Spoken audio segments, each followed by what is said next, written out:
Welcome to Flatfoots and Fools, a podcast about detective games. I'm Andrew, and today I'm joined by John. Hello. How are you doing today?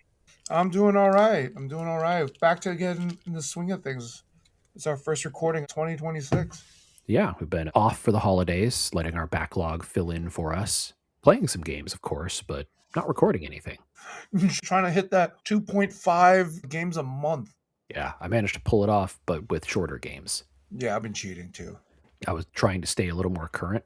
2025 had a lot of games drop in our wheelhouse, and I only got to about half of them, question mark. So for 2026, I'm trying to stay up on what's happened. And I've been spending a lot of time with my family, so traveling back and forth. So I've been looking for games that is suitable for the Steam Deck.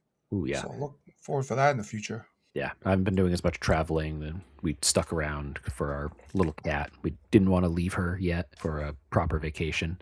So got lots of time with little fluffy tyrant. One of the things I was telling Buck about was I got a complaint from our audio engineer telling me to stop typing on my mechanical keyboard. So when you listen to some of the earlier podcasts, I apologize. I've dealt with it. Now I have a big ass towel over my hand on my mouse so that you won't hear me clicking around when I'm looking at my notes. And I got dinged for clicking around too much on one of the currently in editing episodes that people will be able to hear before this, but isn't published yet. So pro tip, if you ever plan on doing your own stuff, your own podcast, like, yeah, towel over your hand so people can't hear anything. Yeah. Audio quality. Yeah, it's a thing. What are we doing today? What game we playing? What game we talking about? Today, we are here for the case of Detective Grimoire.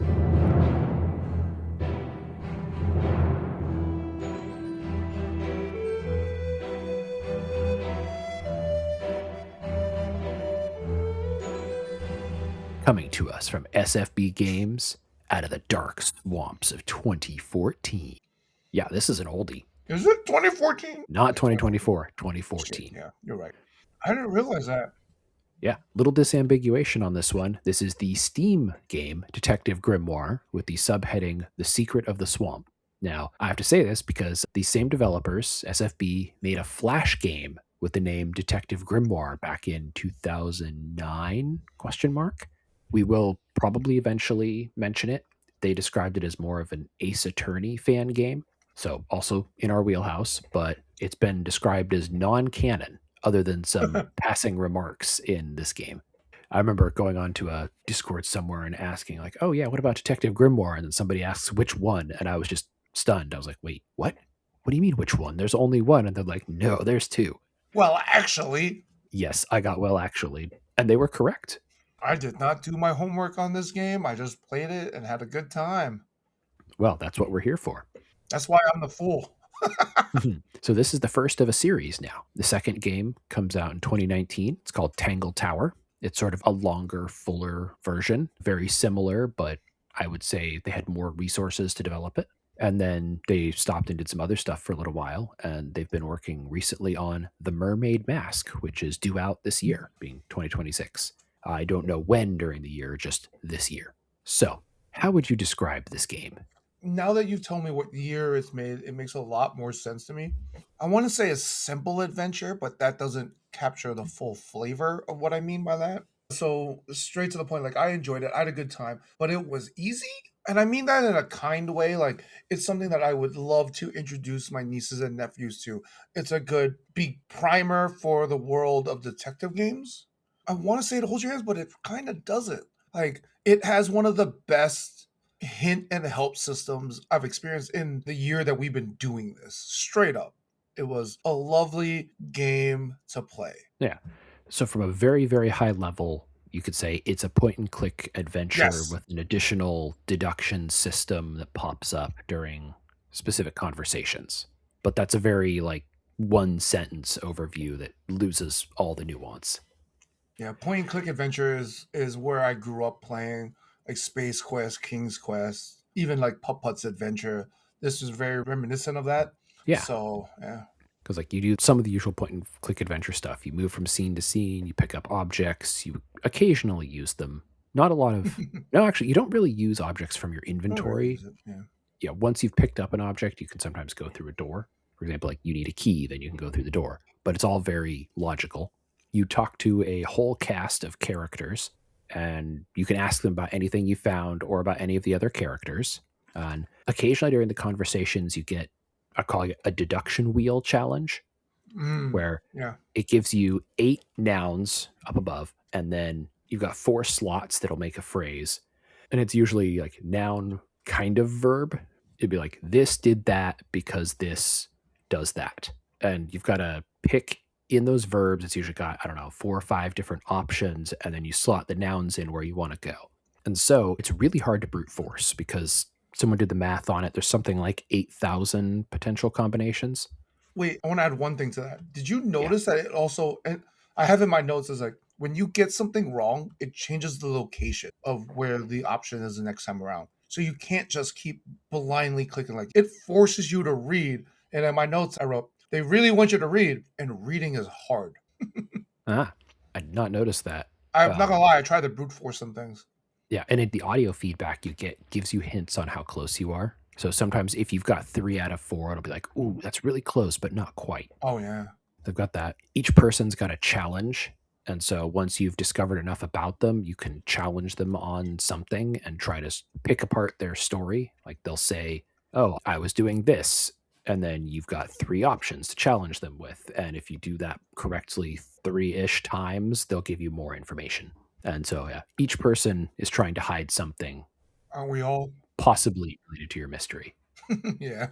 So, this game has honestly one of the best soundtracks that I've come across in detective games in a while. I was not expecting it. I mean, Ace Attorney is really good.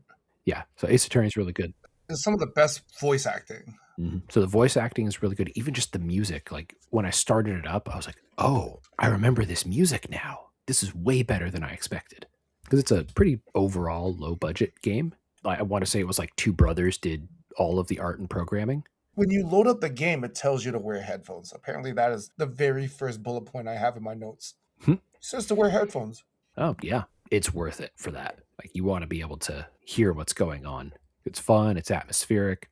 So the setting of where you're at is a murder has occurred in a tourist attraction of sorts, and you are going to a place known as Boggy's Swamp, where apparently a cryptid has been sighted at some point. And you get there, and the owner of that tourist attraction has been murdered. Your job is to solve that murder, and the sort of case file you're given on the way in implies that the cryptid did it. A crypt is just a monster, by the way. Yeah.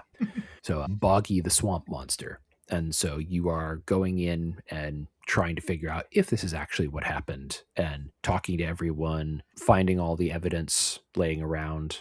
And yeah, it's a bizarre cast of people you get to talk to, and I love them. So, is there anything else you want to mention before we get to the spoiler zone? I think I've said at a good beginning, and we can jump into it. Yeah. And then I do absolutely recommend this game for people. It's kind of a casual, softer experience compared to some of the other stuff we've covered, but it's still good. It's older, but it still works fine. Like there aren't technical issues. It's not painful on your eyes because it's, 40-year-old graphics. I would tack onto it like it's acceptable to play on the Steam Deck. It's very mobile friendly. I did not have a problem with it during my travels. And the way that the note system does things for you, even if you're traveling, let's say like you're traveling and on the way somewhere you're playing it and then you don't touch it through your travels and you come back on the plane to go home, it can bring you back up to speed very quickly. It's pretty good about that, about reminding you what the hell you did. Yeah. So I definitely think this is a good one, especially if you are accustomed to doing point and click adventures at any point in the past. It should slide in pretty well. But now that that's done, we enter the spoiler zone. You have been warned. So we can just dive straight in. I love the wacky cast of characters here. Apparently, the second note I have is I'm going after a Loch Ness? Question mark. Am I in Scotland? Why does anyone sound Scottish? I don't know why I wrote that. And I wrote that because I was playing a Steam Deck. I was on the train, so I wrote these notes on my phone. So that was, you only got two hands. Mm-hmm. Yeah, the little, like you show up, there's a little girl who gives you cryptic information and then disappears. And I have a sneaking suspicion that she is a character from the past Flash game. Mmm. but I don't know that for sure. And she Okay. doesn't show up in the sequel. So she's not a recurring element of the games past this point. I have in my notes the little girl's voice in the end. So is she real? Question mark. I don't know. Unknown, because you're the only one who seems to interact with her. So maybe she's a figment of your imagination. But yeah, one of the lines is you can say, like, you're the little girl from the amusement park. And I'm like, is that a previous case?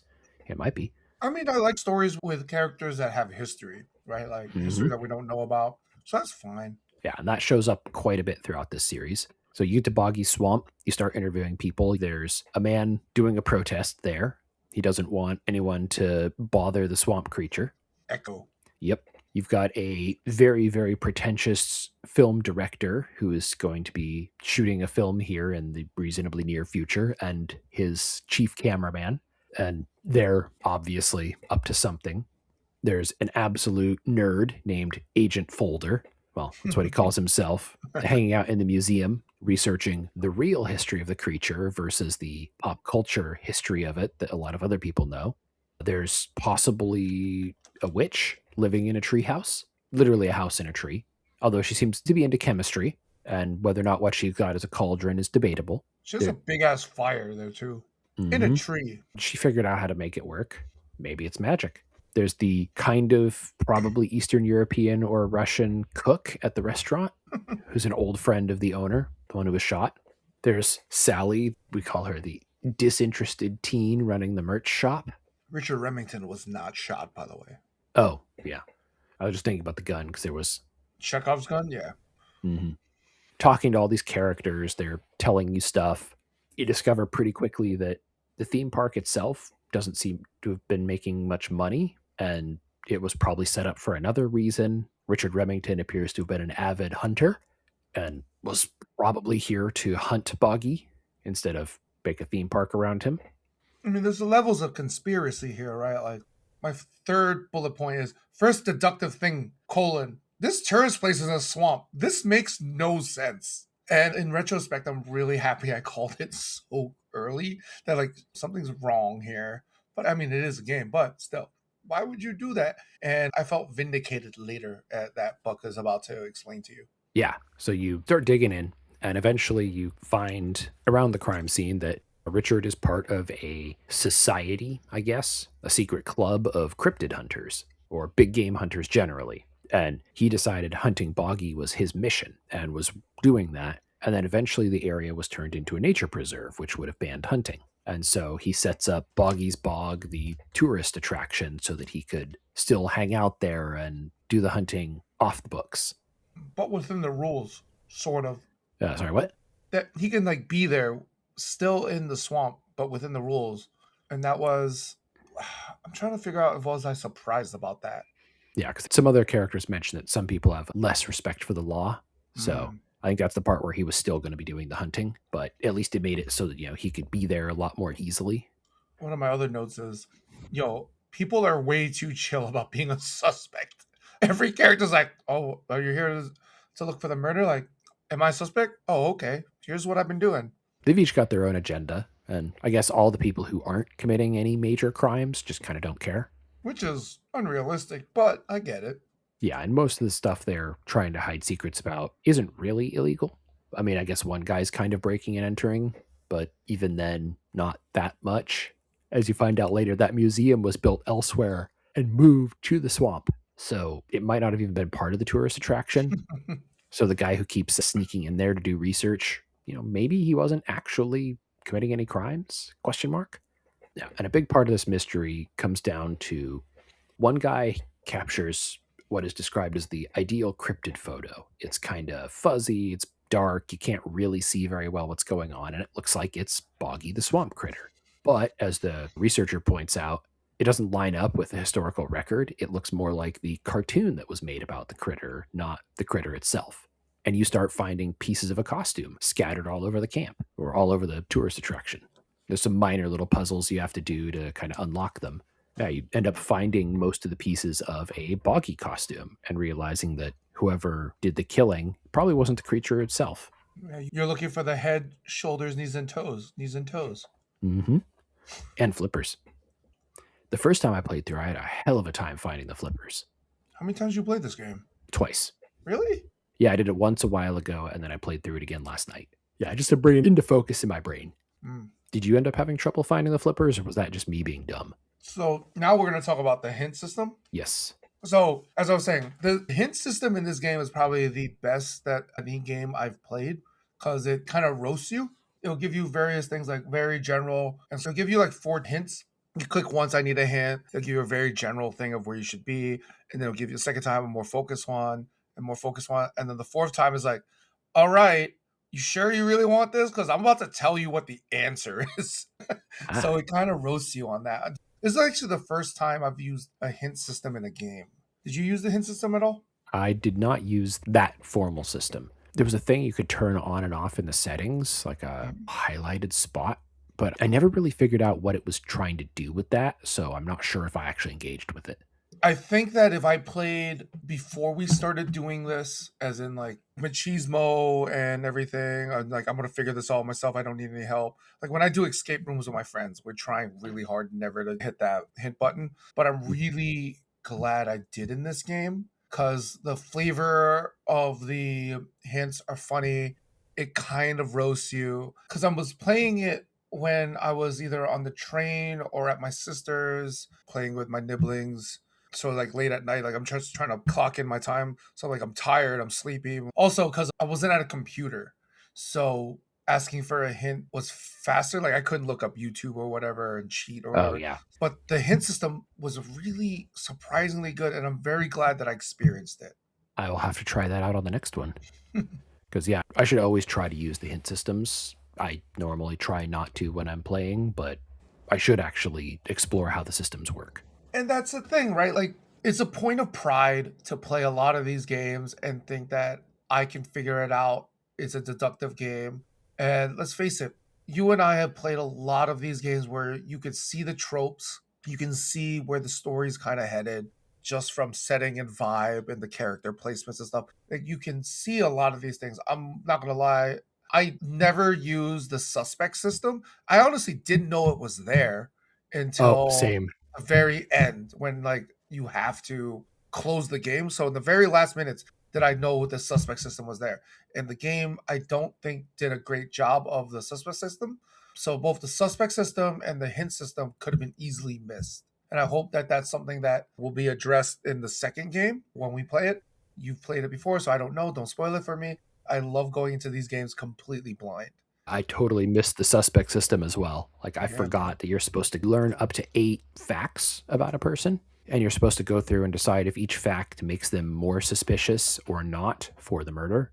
And I think the idea is that once you've gotten most or all of the information, you should have an idea who is the most suspicious. But I forgot to engage with that completely. I mean, at the end of the game, it's very clear who the murderer is. Like, it's just out there in your face. And mechanic wise, like, if I knew that system was there, I'm not sure I still would have used it. But it gives a flavor, like the board game Clue. It gives a different flavor that you would have had. And I feel a little cheated that I didn't get to enjoy that. Yeah. I mean, especially if it's there, like there was intention for that to be Yeah, used it somehow. sounds fun. And yeah, that was a bit I didn't particularly end up engaging with. I do like that once you Mhm. had presented most of the key evidence to people, it would actually let you know on the interface screen, like, I'm done talking to this person Oh, now. yeah, that was great. You could continue to rub every single object you found on them, and they'll give you a canned voice line, most of the time saying, I don't know about that, or something like that. So you could do that, but you didn't have to. Because that's a thing that I always get torn on in these games. I want to progress, but I also want to find all the information. And sometimes that causes me to go down I don't want to call it exactly a self destructive road, but it makes me enjoy the game less if I'm like, all right, I found 50 different pieces of evidence. I'm now going to try each of these 50 pieces on every single person just to make sure if somebody has a voice line. Or it might be important that it reveals something. I'm not gonna lie, I 100% did this one. So yeah, I clicked everything, man. And like, I'm glad that once you'd found all the good stuff, it tells you that. Yes, It gives my brain that little out. a dopamine hit. Exactly. So I love the cast in this. I love the things that you uncover, like the secret cryptid hunter society, all of that. because at the end there's a little like you talking with your boss question mark at the back of the detective agency, and it sounds like you're going to go in pursuit of broadly these cryptid hunters, and I think that is actually what ends up happening in the next game or two in a very broad sense. It's weird because I originally played the second game first, Tangle Tower, and Oh. then came back to this one. I forget why. I just picked it up in a sale or something. It was a while ago. And so it'll be fun to compare notes with you on that one as well when we get there, because Mm. first versus second in the series. I'm looking forward to it. I think I'll also play it on the Steam Deck since I enjoyed it so much. It fits my mobile gaming vibe. Although taking notes when I'm in the field sucks. Yeah. Might need to hold it until you finish being on the train or wherever. Like I'm right-handed, man. So like deep like the movement pad on my right hand and then cuz I use swipe on my phone to swipe words like I need to like Oh, balance stuff on my lap on the on the train. oh yeah, and if you're trying to swipe type like specific proper nouns that it doesn't already know, it's just gonna give you gobbledygook. I gotta get over it and just like I'll do the note editing when I get to a computer. But it's fun. This game, I didn't need that many notes. Like some of the other games that we've talked about, like Her Story, like I had like 10 pages of notes because I was Yeah. annotating like everything I was doing. This was just chill. Just a good old fashioned point and click. Really good to just get into the genre. Yeah. And the need to want to rub every object and everything else was sort of the biggest thing for me that was a bit of an annoyance. Tell me you a 90s kid without telling me you a 90s kid, man. Yep. That's a peak level of point and click. Let me click on everything. And then the first time I played through finding the flippers, like, I just didn't get that at all. And then this time when I went to look there, like, all right, what were the signs that I missed? There's something here. I just look at it and I'm like, oh, it's the visual storytelling on the scene is obvious. I should investigate that point. Oh, I needed hints. I'm not gonna lie. Like I think it was Christmas. Okay, for that one. It was like the Christmas weekend vacation. I'm like at my sister's and just after a long day of playing with nieces and nephew and just I was like, I'm too brain dead right now. I'm too brain dead. I need the hints. Ah, I mean, it might be one of those things that is really hard to see ahead of time and then feels incredibly obvious once you know. True. Yeah, so I was just curious if you had issues at that same exact spot or not. Yes, that was the last part of the thing that I needed, and I did Ah, not. I needed help to get it, but I was just like, I'm too tired. I'm too tired to look for it on YouTube or anything. Like, I'm just gonna use the hint system. And again, it is one of the most amusing hint systems I've used. But then again, I don't use a lot of hint systems because I'm all that is man. I need to get over that. I'm glad that it works well because Hmm.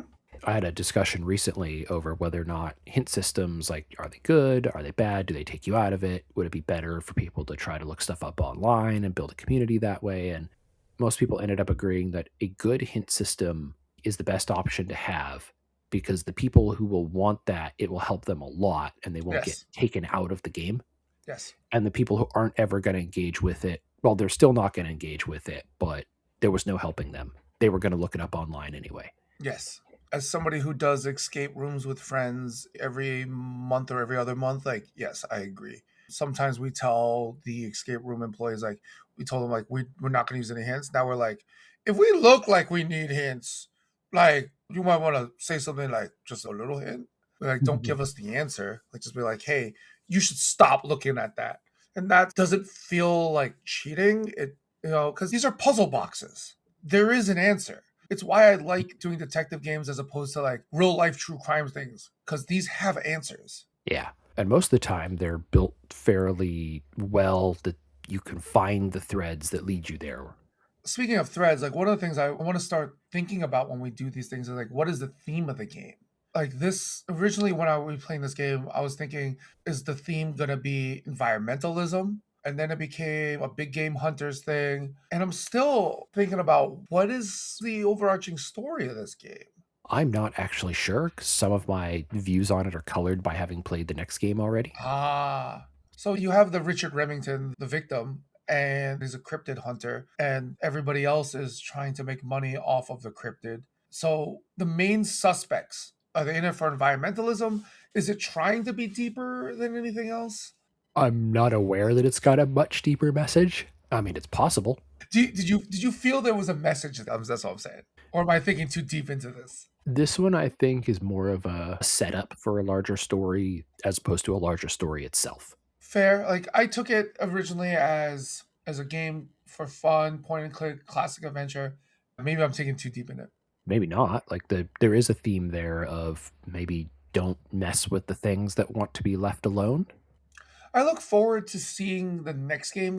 Like Detective Grimoire feels like a loner. He feels like I'm just the guy that's in it. Detective. He's a classical detective, trench coat, his hat, his notepad. I look forward to seeing how that translates in the second game. Yeah, 'cause they do shift that some. Okay, look forward to it. It'll be on my next on the list. Yeah. Any last thoughts before we close out the main part of Detective Grimoire? It was one of the first games that had crash on me, which was Oh, weird. I think I moved to my laptop at that point. I played a little bit on my laptop. Majority of it I played on my Steam Deck. That was weird. But yeah, overall, I had a good time playing on my Steam Deck. yeah. I enjoyed this guy. It sits at a very funny place because it came out sort of before the called the modern detecting renaissance in games. So 2014, it's before Her Story, it's before Obra Dinn, Golden Idol, all of these now standbys. And so if you look at games that actually tried to make you feel like a detective, about the only thing that came out in the 10 years before this would have been LA Noir. A lot of people have been asking about LA Noir. I'm like, there's a lot. It's a heavy lift, man. Yeah. And then I guess some of the Ace Attorney games came out in the preceding decade as well. So, like, that's kind of it. So, to a That's certain degree, crazy. yeah, it was dipping its toe into a pool that there was no one else in. I can see how Admittedly, this is. Yeah, this comes from the point and click genealogy. yeah. So, it's like you can see where it starts there. It starts to sort of dip its way into the detective pool a bit, but doesn't fully dive in the way some later people would. And it gets mentioned in one of Game Maker's Toolkit's videos talking about like, oh, this the deduction wheel could be a good way of solving the problem of making the player answer questions without giving them leading questions. That's a good point. Yeah, because he did the math on it. It's like, what was it, 5,000 combinations or something? Like, realistically, you're not going to be able to brute force a full solution. Once you've got an idea what's going on, you might be able to tinker with it a little bit, but there you're still only deciding between like three, four realistic options. And they move stuff around at each click, which Hmm. again, this is the only one of the games we played is the only one that actually takes the time to move stuff around. That way you just can't just blindly click muscle memory it. So that kind of wraps up our thoughts on Detective Grimoire. What have you been playing lately? Back to playing Helldivers to blow off Steam. But other than that, I'm trying to build a deeper deck, a backlog. Disco Elysium still a heavy lift. I'm playing ABC Murders. I finished Riley and Rochelle. Oh man, I cannot wait for us to talk about The Root Trees Are Dead. That one messed up my sleep schedule real bad. Saw those messages coming in like, oh God, are you still awake? Pro tip to your listeners, do not start a game at 11 p.m. and go, yo man, I'm smart enough to finish this before I go to bed. 4 a.m. I'm like, oh, there's another part of this game? Oh man, I messed up. I got work in the morning. Oh Yep. no. But it's such a good game. I can't wait to talk about it.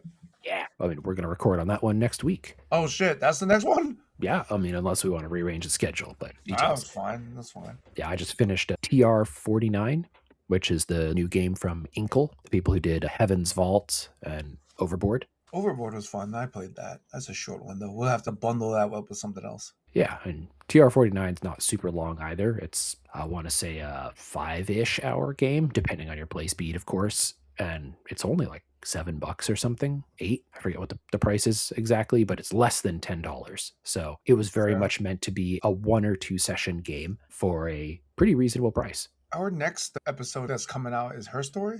I believe so, yes. So by the time people listen to this, like Her Story would have been for like a month. Like I'm gonna go on a goddamn blitz on telling my friends like, "Yo, you should try out Her Story."